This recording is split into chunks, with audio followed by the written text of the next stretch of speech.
नमस्कार दोस्तों, मेरा नाम है सुशांत और आप देख रहे हैं टेक्नोलॉजी ज्ञान सागर। आज हम लोग बात करने वाले हैं क्लाउड कंप्यूटिंग के बारे में। क्या होता है क्लाउड कंप्यूटिंग, क्या है इसके एडवांटेजेस और क्या है इसके डिसएडवांटेजेस, आप लोगों को क्या लगता है और मुझे क्या लगता है और फैक्ट क्या है, इन सभी चीजों के बारे में आज हम लोग इस वीडियो में बात करने वाले हैं। तो चलिए शुरू करते हैं। लेकिन शुरू करने से पहले मैं आप लोगों को एक छोटा सा वीडियो में पुराने लगभग 10 साल पुराना वीडियो है, मैं उसको छोटा सा क्लिप दिखाना चाहता हूं।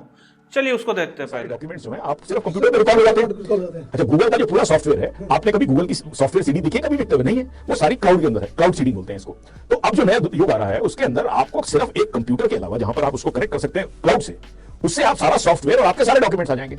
अभी तक यह स्टडी नहीं हो पाई है मनीष जी कि क्या बारिश के समय, क्या जब अंधड़ आता है, क्या इसके अंदर एबरेशन आ सकती है।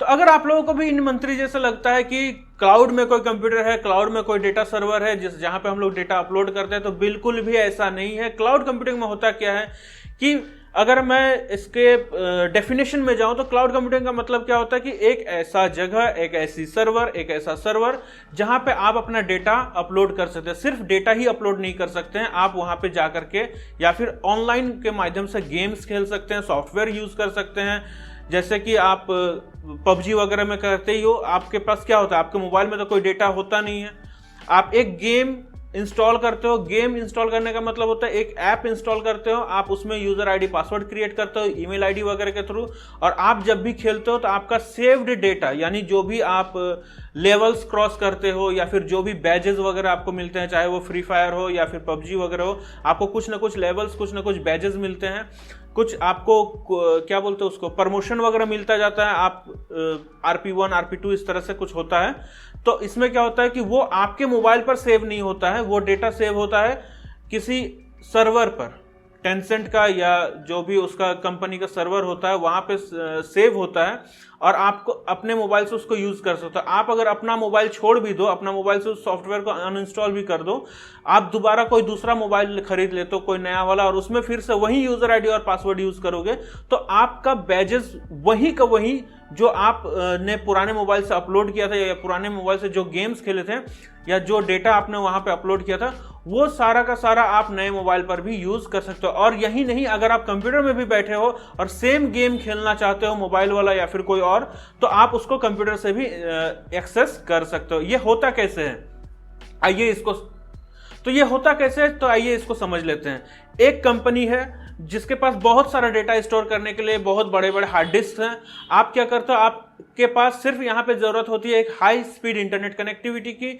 आप इंटरनेट के थ्रू अपने मोबाइल से कोई गेम्स खेलते हो या फिर कोई डेटा अपलोड कर देते हो, कोई मोबाइल का सॉफ्टवेयर या कोई एपीके या फिर कोई वीडियो, कोई ऑडियो, कुछ भी जो आप अपलोड करते हो, तो वो सीधे आपके उस डेटा सर्वर में चले जाते हैं। वहां से आपको एक यूजर आईडी, एक पासवर्ड दिया जाता है, और उस यूजर आईडी और पासवर्ड को यूज करके आप मोबाइल पर, टैबलेट में, कंप्यूटर में, एक जगह दूसरे जगह, इंडिया में, पाकिस्तान में या फिर कहीं पर भी अगर आप जाओ तो आप उस डेटा को एक्सेस कर सकते हो। इसके लिए जरूरी नहीं है कि आप जिस कंप्यूटर से अपलोड किया उसी से आपको एक्सेस करना है, आप कहीं से भी एक्सेस कर सकते हो। तो इसके एडवांटेजेस क्या है? एडवांटेज में पहला तो यही है कि ये आपको एक जगह बांधे नहीं रखता है, आप कहीं से भी इसको एक्सेस कर सकते हो, अपलोड कर सकते हो, डाउनलोड कर सकते हो, आप कहीं पर भी जाकर के इसको प्रिंट आउट वगैरह निकाल सकते हो अगर आप निकालना चाहते हो, या फिर वीडियो वगैरह है तो कहीं पर भी आप डाउनलोड करके इसको देख सकते हो। ये एक इसका पहला मेजर एडवांटेजेस है। दूसरा ये है कि आपको जितना भी ज्यादा डेटा स्टोर करना है उसके लिए आपको पर्टिकुलर कोई हार्ड डिस्क खरीदने की जरूरत नहीं। जैसे सपोज कर लीजिए मेरे पास 1 TB का हार्ड डिस्क है, लेकिन मेरा जो डेटा है वो 10 TB तक का डेटा है, ठीक है। अब 10 TB स्टोर करने के लिए मेरे पास फिर मुझे 20 TB का हार्ड डिस्क खरीदना पड़ेगा या फिर 15 TB का हार्ड डिस्क खरीदना पड़ेगा।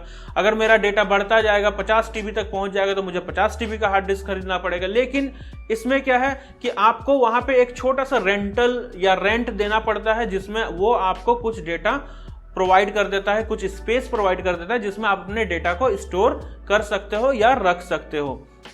इसमें क्या है कि आप मान लीजिए आज आपने 10 TB का हार्ड डिस्क खरीद लिया और आपके पास जरूरत नहीं पड़ी, तो फिर आप उसको फेंक तो नहीं सकते हो, आप उसको खराब भी नहीं कर सकते हो, आप उसको कट आउट भी नहीं कर सकते हो कि चलो भाई बहुत महंगा खरीद लिया आज कम कर देते, ऐसा नहीं है।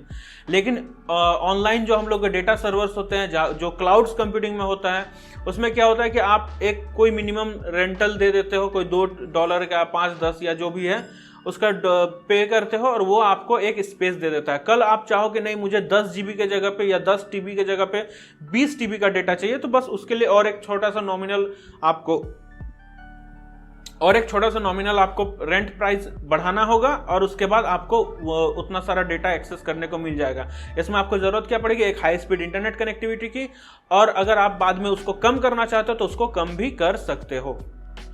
इसमें कौन कौन से डेटा सर्विस यूज होते हैं, एक हो गया आपका अमेजोन का क्लाउड सर्विस आ जाता है, उसके बाद आ जाता है आपका गूगल ड्राइव आ जाता है, गूगल क्लाउड आ जाता है, गूगल इमेजेस आ जाता है जिसमें आप इमेज वगैरह अपलोड कर सकते हो, ड्रॉप बॉक्स आता है जिसमें माइक्रोसॉफ्ट का होता है। ड्रॉप बॉक्स में आप क्या कर सकते हो, इमेजेस भी सेव कर सकते हो, ऑडियो वीडियो या फिर कोई टेक्स्ट कोई डॉक्यूमेंट वगैरह भी अपलोड कर सकते हो, ये सभी चीजें कर सकते हो।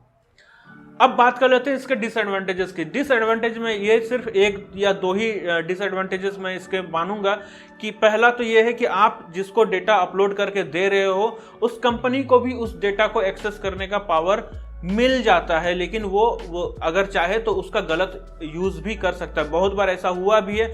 तो कैसा लगा ये वीडियो मुझे जरूर बताइएगा कमेंट सेक्शन में। अगर पसंद आए तो लाइक कीजिएगा और मेरे चैनल को सब्सक्राइब कीजिएगा। आज तक के लिए बस इतना ही। अपने और अपने का ख्याल रखें। जय हिंद, जय भारत।